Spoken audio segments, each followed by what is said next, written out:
Have you ever looked at the stock market and felt like it's just one giant casino? A place where people get rich or lose it all based on a whim, a guess, or some lucky tip?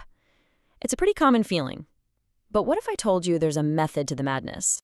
So let's just get right to it. Is all of this just a shot in the dark? Are the experts on TV just better guessers than the rest of us? Well, the short answer is a big, fat no. And in this explainer, we're going to walk through the exact framework they use to turn all that uncertainty into a clear, structured analysis. Okay, here's the secret sauce. Professionals don't just guess. They follow a process. The best way to think about it is like a funnel. They start at the very top with the widest possible view, the entire economy, and then they systematically narrow their focus, layer by layer, until they're looking at the tiny details of one single company. This top-down approach is what separates real analysis from pure speculation.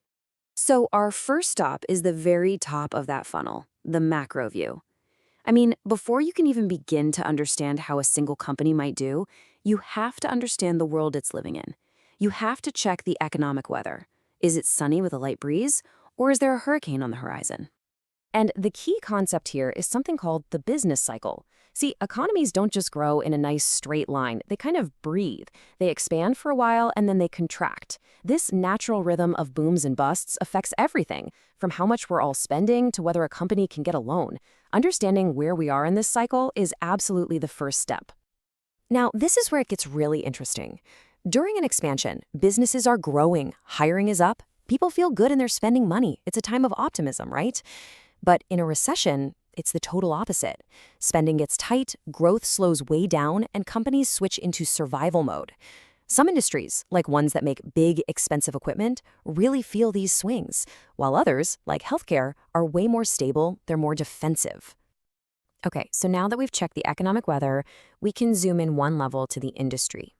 If the economy is the whole weather system, you can think of the industry as the specific battlefields where companies actually compete. And trust me, not all battlefields are created equal. To really understand an industry, analysts use this incredible tool that boils it down to 5 key pressures that are always trying to squeeze profits. You ask, how intense is the rivalry? How easy is it for new companies to just show up? How much power do your customers and suppliers have over you? And is there a risk that some other product could come along and make yours obsolete? The answers tell you just how tough or easy that industry is. And this slide just shows the difference perfectly. On one side, you have these high-pressure industries like airlines or telecoms. The competition is just brutal, customers can switch carriers in a second, and profits are always under attack.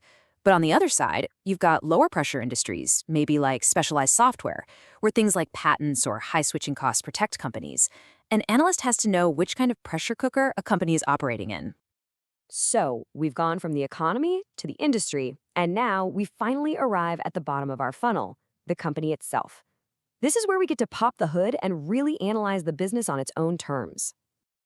The main tool for this is the profit and loss statement, or the P&L. Honestly, you should think of it as a company's report card for the quarter or the year. It doesn't just tell you if the company passed or failed. It shows you exactly how it made its money. And at its heart, that whole P&L statement, which can sometimes look super complicated, just boils down to this one simple, powerful equation. Everything a company does is about making the number on the left, revenue, as big as possible, while keeping the number in the middle, costs, as small as possible. What's left over is the holy grail, profit. Now, the really crucial point here is that a company needs a way to protect those profits. And this quote from Charlie Munger just says it all. If the only way you can compete is by being the cheapest, you're in a race to the bottom. A strong company has something else, a brand people love, a unique piece of technology, something that gives it an edge beyond just price. And this brings us to the grand finale. All of this hard work, analyzing the economy, the industry, the company, it's all done for one reason: to understand the huge difference between a stock's price and its true value. Nobody has ever said it better than Warren Buffett. These two things, price and value, can be completely different. And the entire goal of a good analyst is to figure out the what you get part of that equation. Let's break this down. The price of a stock, that's the number you see ticking across your screen every second. It's driven by news, by fear, by greed, by pure market mood swings. It's volatile. But value, Value is what an analyst calculates based on the company's real assets and its ability to make money in the future. It's rooted in facts, and it changes much more slowly. The big opportunity for an investor, it lies in the gap between those two. So, to wrap it all up, the analyst's mindset is a system. You start by understanding the big economic trends. Then you analyze the competitive landscape of the industry. And finally, you do a deep dive into the company's financial health and its unique advantages. This whole structured process is designed to find a company's real intrinsic value, separate from all the daily noise of the market.